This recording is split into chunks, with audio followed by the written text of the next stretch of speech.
Welcome to Snigdha's kitchen. Snigdha রান্নাঘরে সকলকে স্বাগত জানাই। রোজকার পাতে দুপুর কিংবা রাতে এইরকম মসুর ডাল গরম ভাতের সাথে আমরা সকলেই খেতে পছন্দ করি। আজ আমি আপনাদের সাথে শেয়ার করব পাতলা মসুর ডালের এই রেসিপিটি। কার কার বাড়িতে এভাবে মসুর ডালের রেসিপিটি তৈরি হয়ে থাকে অবশ্যই আমাকে কমেন্ট করে জানাবেন। আশা করি আমার এই রেসিপিটি আপনাদের ভালো লাগবে। চলুন তাহলে দেখে নেওয়া যাক এই মসুর ডালের রেসিপিটি।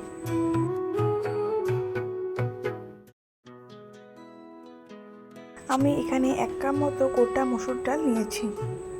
অবশ্য আপনারা চাইলেন ভাঙা মসুর ডালও নিতে পারেন।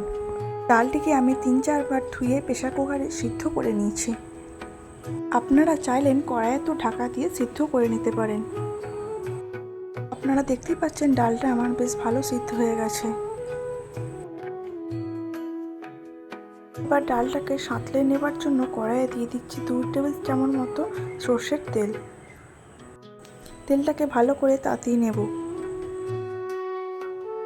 গরম হয়ে এলে আমি তাতে অ্যাড করব একটি তেজপাতা ও 2টো শুকনো লঙ্কা, আর অ্যাড করব 1/2 চামচ কালো জিরে।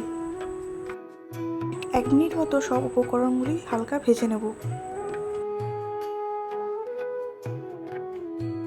এরপর এতে অ্যাড করব কুচনো রসুন।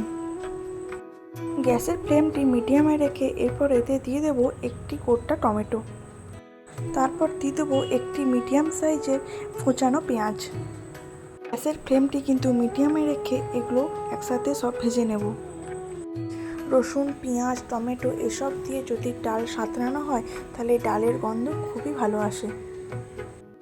সর্ষের তেলে যদি কালো জিরে ফোড়ন দিয়ে হয় তাহলেও ডালের স্বাদ খুব সুন্দর আসে।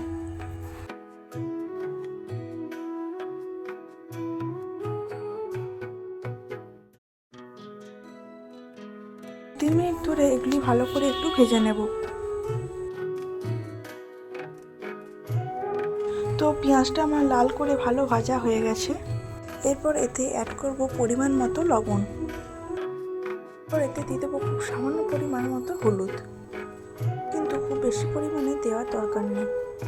হলুদ দিয়ে এবার পেঁয়াজের সাথে খানিকক্ষণ বেশ ভেজে নেব। পেঁয়াজটি লাল করে ভাজলে ডালের স্বাদ বেশ ভালো আসে।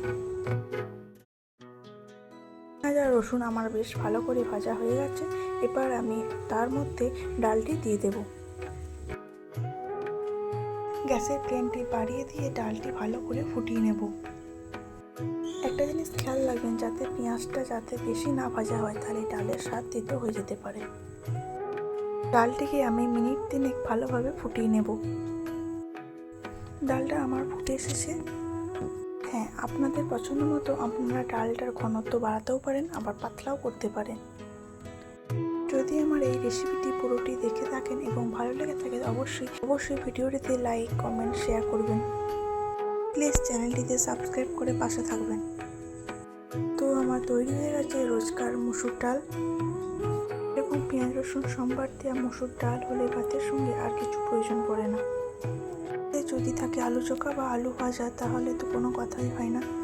পুরোটি দেখার জন্য অসংখ্য ধন্যবাদ।